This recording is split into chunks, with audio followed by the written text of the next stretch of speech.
Hello friends, welcome to my channel. ఈరోజు వీడియోలో road side tiffin బండి మీద చేసే ఆనియన్ చట్నీని చూపించబోతున్నాను. ఈ చట్నీ టేస్ట్ చాలా బాగుంటుందండి.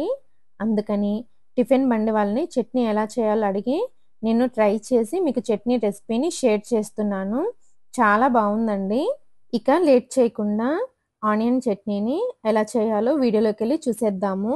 ఈ చట్నీ కోసమని స్టవ్ పైన ప్యాన్ పెట్టి దానిలో 2 టేబుల్ స్పూన్ల వరకు ఆయిల్ని వేసుకోండి. ఆయిల్ కొద్దిగా హీట్ అయిన తర్వాత 2 ఉల్లిపాయల్ని ఇలా పొడవుగా కట్ చేసి వేసుకోండి. ఉల్లిపాయల్ని కలుపుకుంటూ గోల్డెన్ బ్రౌన్ కలర్ వచ్చే వరకు చక్కగా ఫ్రై చేసుకోండి. ఉల్లిపాయలు ఇలా చక్కగా ఫ్రై అయితేనే టేస్ట్ చాలా బాగుంటుంది. ఉల్లిపాయలు ఇలా చక్కగా వేగిన తర్వాత 2 టేబుల్ స్పూన్ల వరకు పచ్చిశనగపప్పు, 2 టేబుల్ స్పూన్లు ధనియాలు, 2 టేబుల్ స్పూన్లు మినపగుళ్ళు, 4-5 ఎండుమిరపకాయలు, కొద్దిగా చింతపండు వేసుకొని 2 నిమిషాలు మీడియం ఫ్లేమ్లో కలుపుకుంటూ వేయించుకోండి. 2 నిమిషాలు ఇలా కలుపుకుంటూ వేయించుకున్నామంటే పప్పులు ధనియాలు చక్కగా వేగుతాయండి. చూసారు కదా, 2 నిమిషాలకి పప్పులు ధనియాలు చక్కగా వేగిపోయాయి. ఇప్పుడు ఫ్లేమ్ని ఆఫ్ చేసేసి వీటిని పూర్తిగా చల్లారనివ్వండి.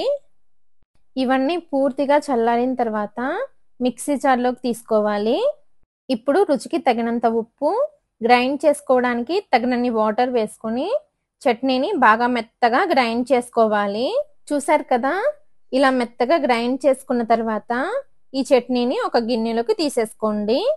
ఇప్పుడు ఈ చట్నీకి తాలింపు పెట్టుకోవాలి.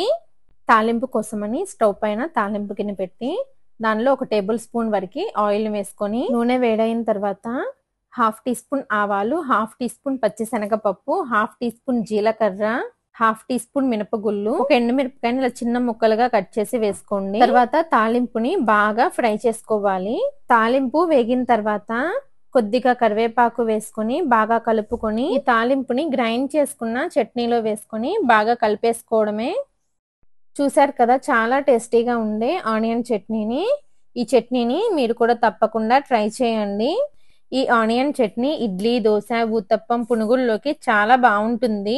ఈ చట్నీ రెసిపీని మీరు కూడా తప్పకుండా ట్రై చేసి మీకు ఎలా వచ్చిందో మీ ఫీడ్బ్యాక్ని షేర్ చేయండి. వీడియో కనుక మీకు నచ్చినట్లయితే నా ఛానల్ని లైక్ చేసి, షేర్ చేసి, సబ్స్క్రైబ్ చేసుకోండి. Thanks for watching.